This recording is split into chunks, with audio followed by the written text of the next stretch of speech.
While we're sitting here and most of us are on stay-at-home orders, let's talk about boredom today. I'm not bored, obviously, because I've got a million things to do and a little bit of time to do it. And that's why same outfit all day. So boredom is so difficult for people because when you sit and you're bored, it's not that you don't have anything to do. Most of the time, it's because when you get bored, things stop. And suddenly you start thinking about things that maybe you shouldn't be thinking about, or other stuff goes through your head. I don't know if any of you are facing addiction or depression or anything like that. Boredom is not good for people like that, only because it gives us open space to not have anything to do. So what do we do with ourselves? And today I've just been spending the day making videos of a long list of things I wanted to talk about. And I'm not necessarily adding scriptures. If you want scriptures, feel free to email me, hmweimer@yahoo.com. Find me on Facebook. Again, HM Weimer. I have an author page. It's easier to get a hold of me there rather than my actual profile. Boredom. You might be able to hear the clock in the background here, ticking, ticking, ticking. We have 2 weeks to spend in our homes right now, so it's a good topic. Boredom is a good time for meditation and not to think about bad things or depression or anything like that. It's a good time to delve into ourselves and not dig ourselves apart, but to work on those things that we maybe like to avoid. I have a real problem with sugar lately. I never did before, but I started taking medications when I got injured. And so when I started taking medications, for some reason, I suddenly like ice cream and sugar. And so now I have a real problem with that. So my A1C is up, which I've always been a tiny, small person, like really skinny, size 1. And now I'm up to like 7 or 8, but still wasn't really thinking about my sugars.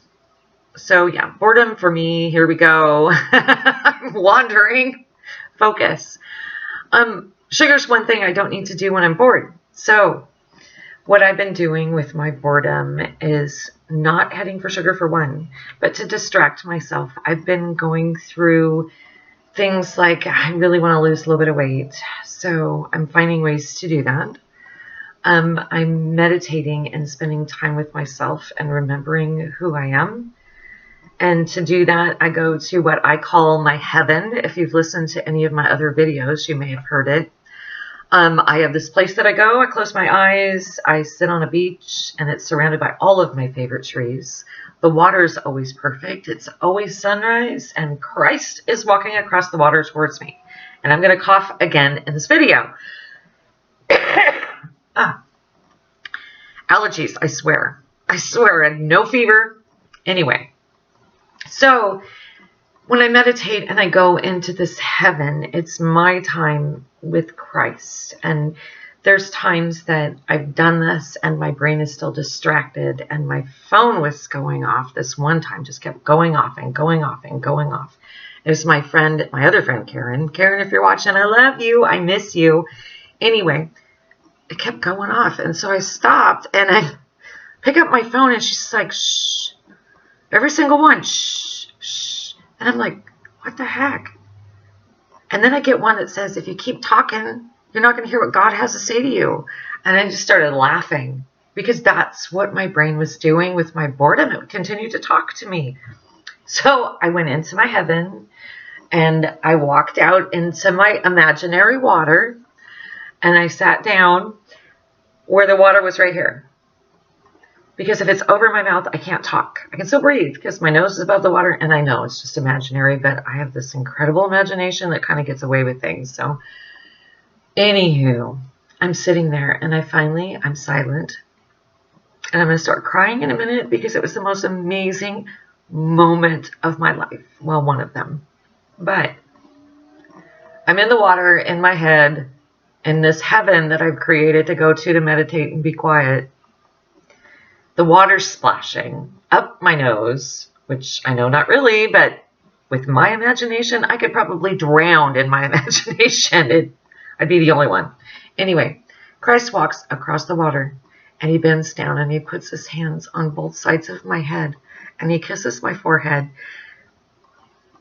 and he says, I just wanted to tell you that I'm proud of you. Oh my gosh. So, boredom. If you're stuck in your house and you're bored to death, that's a good place to go. Meditate. Figure out what your heaven is, your favorite place in the whole world, and close your eyes and picture yourself there. Picture yourself in silence. Picture yourself calm. And doing this, it's not just going to help with boredom. It's also going to help with anxiety and depression and other things like that, things you can't get off your mind.